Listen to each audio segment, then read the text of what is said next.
Hey, Fansu, how are you? Congratulations on your new movie, Thank you.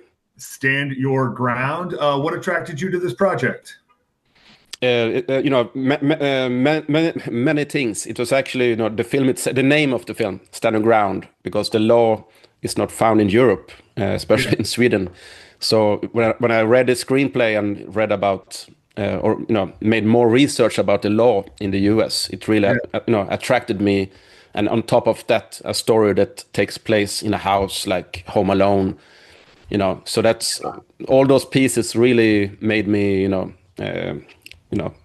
start to work for yeah. sure. No, yeah. I mean, it's a very kind of clever concept that you've kind of based around this law and how this character is working both sides of the law, right? He's the victim to it, and then he uses it to his advantage in kind of a mirroring way.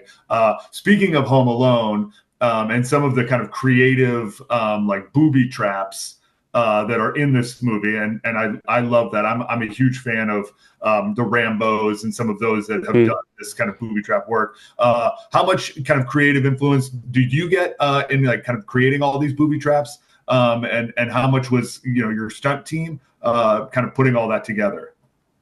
Yeah, I mean, the building them and coming up with different versions was more in the script stage Yeah, rather than stunts. And then the stunts executed the effects. yeah.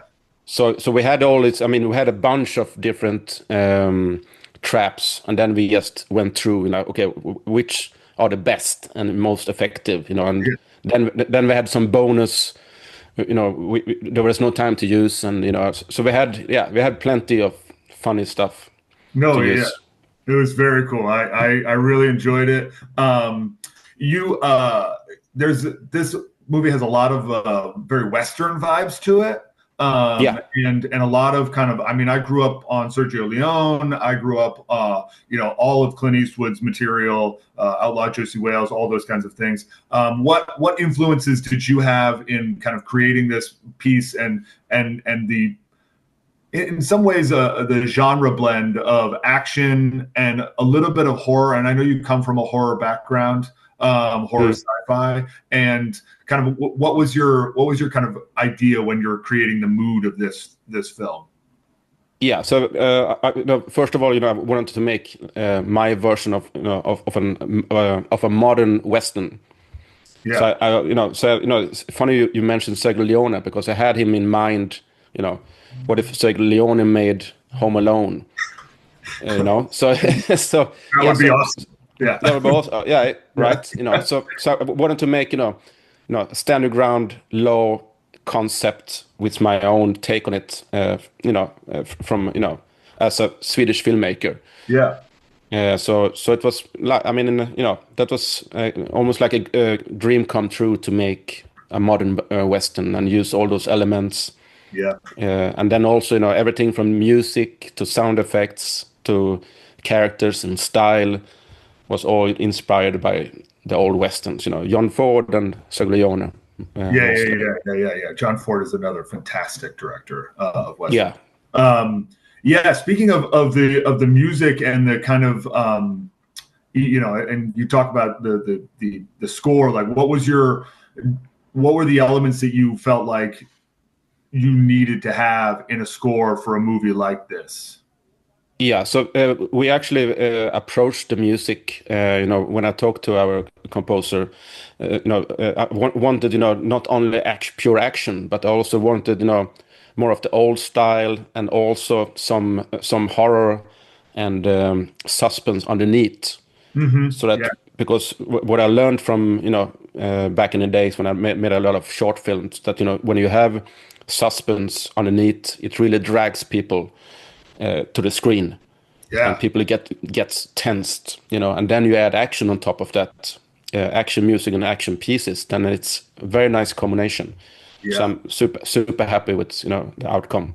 Yeah, yeah, yeah. And this doesn't spoil anything. That first scene where the sheriff comes up to the house and is kind of like talking about them selling that suspense is right underneath Mm. there, that kind of eerie horror movie kind of like feel of him like like there's definitely a menace to him that I think is underlined in that, which I thought really drew people in to kind of this what is going to happen here, which was really really well done.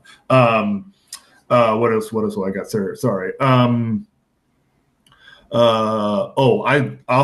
love the smoke bomb scene when you smoke bomb the house and you know he's kind of coming through and knifing people up, and really enjoyed that. What are some of the challenges of working in nighttime shoots and night action in that house, in terms of lighting and making sure you're able to see some of the action? What are your kind of like what things do you think about in that process? Yeah, so the big challenge with the smoke actually was controlling the smoke.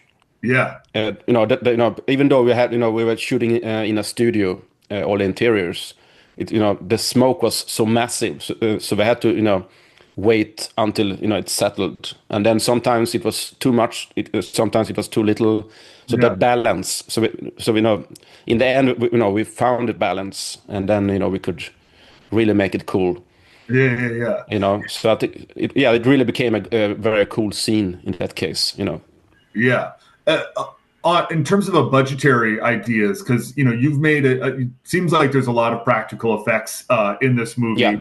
And you do a lot of that. In terms of like your thought process when you go through a budget and you're trying to figure out, I have this much money, and like this is this is a fairly low budget film in terms of money, but looks fantastic, and kind of like your thought process in are there creative ways you can kind of find for using a low budget and still getting such a wonderful kind of visual effect?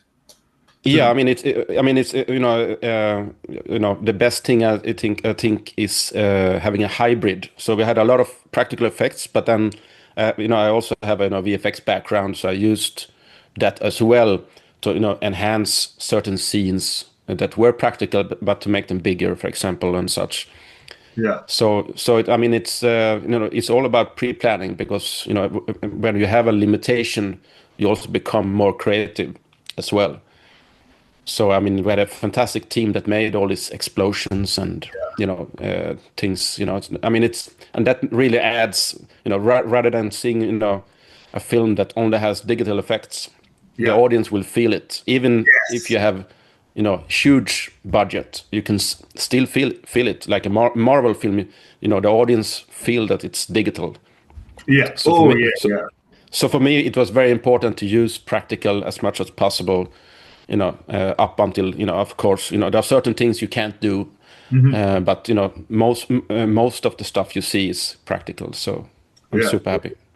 No, yeah. I watched Last Man Down when it came out. I enjoyed that film as well. As it's a little bit more plucky and has a little bit more comedy to it, which was fun to see. Yeah. Especially Daniel did a pretty nice job with some of that stuff. And this changes mood a lot. There's something. Are there things that you learned on Last Man Down that you've kind of like brought to this project in terms of your process, or what you wanted to do? Yeah, working flow, understanding how long everything takes, because I made tons of commercials and music videos and shorts for many years, and that gave me experience in certain areas. But then for example, the first film, Last Man Down, I wore many hats, so I learned all those parts. And then when I made this film, I was directing and also the editor as well. Yeah, and that was a big plus for me, with that experience I had. So I knew exactly how long everything would take. Right. For example, the first edit version that I knew how many weeks it took, and then so I was very hands-on in the post-production as well. Oh, very cool. Very so cool. that's and that's a very a good it's very effective way of working. Yeah. When you make your own cutting as well. Yes, especially because if you're when you're looking through that camera and you're trying to figure out your shot, and you're going to edit it on the back end, kind of, I already have an idea of how this puzzle goes together. So when I'm shooting, I can be a little bit more efficient in that way. Sure. Exactly. And then, you have all the process with, the post-production with the sound, and then you have the music, and, being very hands-on, sound effects and everything, and also doing some VFX myself, and so it's it's a very fun fun ride. A man of many talents. I love it. We have let me just, sorry, I'm just going through my notes really quickly. We have a couple questions. We are the Last Action Critics, and we do a podcast, and we have a couple questions that we ask. They're 5 standard questions that we ask all our guests, and they're just kind of for fun. Do you mind if we ask you those questions? Yeah. Awesome. Absolutely. We call this guestions, guest questions. Who could have thought? So the first question is, first action movie you remember seeing? Aliens. Aliens. Okay. Yes. James Cameron's Aliens. Oh, yes. Yeah, I remember for sure. So, your favorite action movie? Do you have a favorite? Aliens. Aliens. Yeah. Yeah, absolutely. Lines up with your sci-fi horror background. That makes sense. Yeah. That movie. Oh, we love that movie.